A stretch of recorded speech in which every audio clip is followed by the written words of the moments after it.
This diesel engine has more than enough muscle to power an 80,000-pound fully loaded big rig. But it's got nothing on the Bronco that powers this vessel.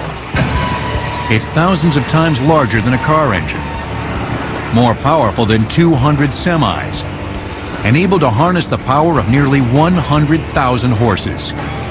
It's K98MC, and it is one mammoth marine diesel engine. MAN B&W K98MC marine diesel engine. Cylinders up to 14. Maximum dry weight 2,446 tons. Maximum power 108,688 horsepower. Maximum fuel consumption 328 tons per day. The massive K98MC is among the biggest diesel engines in the world. Each customizable engine takes 6 months to build, assemble, and test. Because of its tremendous weight, it has to be disassembled into 6 or 7 pieces and transported to the ship to be built up again. The K98MC engine is the brute force behind the Lionsgate Bridge container ship. Lionsgate is a post-Panamax vessel. In other words, she cannot go through the Panama Canal. She's too big for that. She is 940 feet long and 131 feet wide, which is pretty big, I would say. She can carry about 5,600 20-foot containers, which corresponds to about 60,000 tons of cargo. And if you look at the weight of the ship, with its fuel and its cargo, you're carrying something around about 95,000 tons. The engine on board the Lionsgate Bridge is an 11-cylinder model of the K98MC. At nearly 2,000 tons, it's about 10% of the ship's weight. The engine spans 65 feet, and you can only see the very top of the 40-foot workhorse from the highest floor of the engine room. The enormous pistons are 3 feet in diameter and can move 30 feet per second. It does that 94 revolutions per minute, 94 times per minute is going up and down. It's very slow really, but for this big engine it's quite a big speed because it's moving up 10 feet and 10 feet down every time. The weight of it is almost 6 tons going up and down.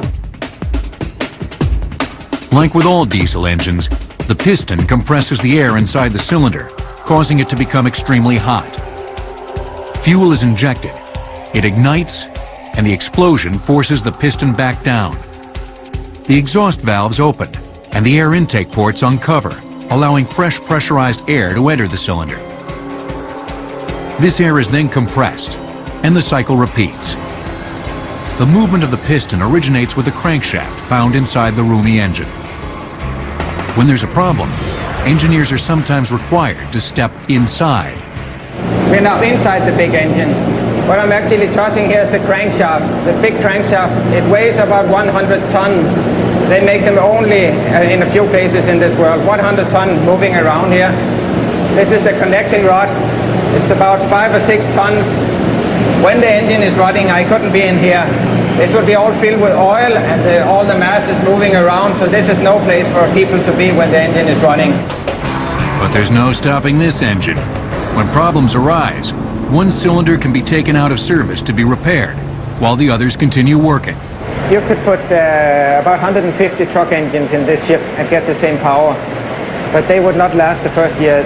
This engine runs about 6,000 hours per year, so it's actually running most of the time, and this kind of reliability you don't find in a truck engine. The speed and power of the vessel are controlled by the varying amounts of fuel injected into the cylinder. We pump in about 200 tons of fuel per day, 200 tons of heavy fuel oil. This sounds like an awful lot, but if you think about it, a big truck would pump in the double to make the same amount of horsepower. So this is a very, very fuel efficient engine. Not only is it very fuel efficient, it burns some of the heaviest fuel oil you can think of in the world. And to pack more punch, the engine contains 3 turbochargers. These turbos boost the engine's horsepower. That power is harnessed to turn the massive propeller, which moves the Titanic-sized ship across the ocean effortlessly. Plus, we can start it from the bridge, which is what we normally do. We can start it from control room. And there is a local mechanical system also where we bypass all the computers in case all the computers crash. We can just start it mechanically and it will go. Once the engines are turned on, the ship is raring to go. You know, it's like having horses underneath you. You just kick them up and they start moving ahead. So this is the power of this engine here. With 11 massive cylinders and a potential to add up to 3 more, this engine can haul. Other ships are normally 23, 24 knots. And this one, if I open up the full power, it is 30 nautical miles. So we are much faster than them. It's like sitting in a Ferrari on a racetrack, and we can overtake any ship in the world, any ship. The K98MC and all diesel engines owe their efficient design to the ingenuity of one man, Rudolf Diesel. He was an engineer, and he actually calculated this type of engine.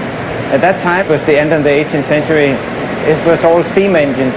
But he wanted to make a more efficient engine, so he came up with the diesel engine principle. His first engine was 1893. And today, with larger ships entering the sea, mammoth marine diesel engines like the K98MC will be proliferating. The ships are going to be longer, they're going to be wider, but the marvel of it is that these same engines are going to power her across.